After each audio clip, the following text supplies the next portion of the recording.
Debt because consumer borrowing is approaching levels that we haven't seen for a decade, with almost 3 million people struggling with severe debt across the UK.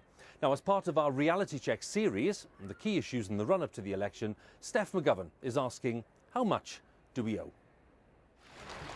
When you're in debt, keeping your head above water can be really hard work. And if you look at our combined personal debt in the UK, we owe something like £1.5 trillion. I mean, look at all those zeros. That's a lot of money. It's the equivalent of everyone over 16 owing £28,000 each. Well, the bulk of that money is on mortgages at £1.3 trillion.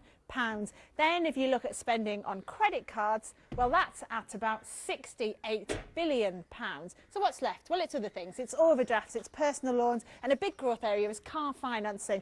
That all totals £130 billion. Now, not included in this is student loan debt at about £86 billion, which has doubled in the last 5 years. So what do people actually think about debt? Well, we've rounded up a couple of swimmers. We've got Tracy and Mike here. Thank you very much. Is debt something you use, Tracy? Yeah, sure. There's a purpose for credit cards. I use credit cards for overseas transactions and perhaps debtors I'm not so familiar with, but I pay it off immediately. So there's a purpose for it. Yeah. And for you, Mike?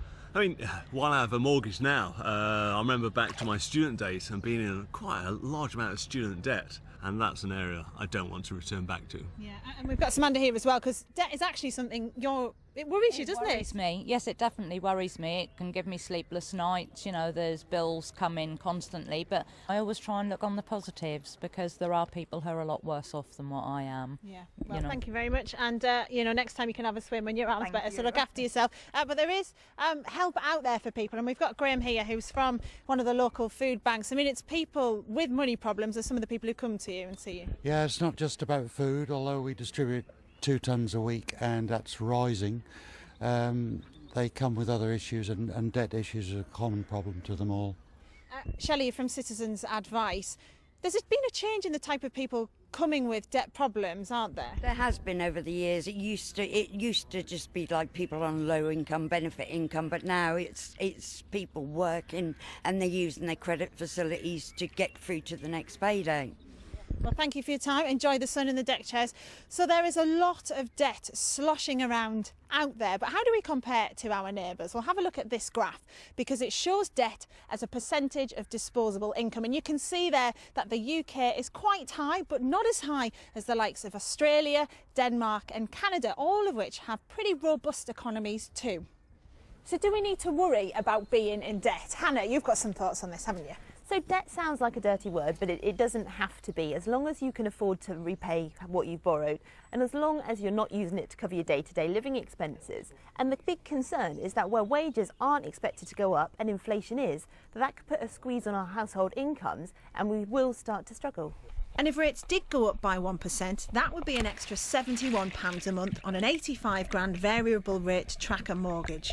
Research from Experience says that almost 6 million households currently have no savings whatsoever, meaning no backup, which could leave people struggling if things do get more costly.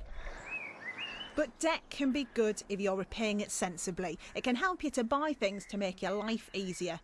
For many people, managing the debt is dependent on our economic stability. And let's face it, things might look calm at the moment, but there's an undercurrent of uncertainty. Steph McGovern, BBC News, Beccles.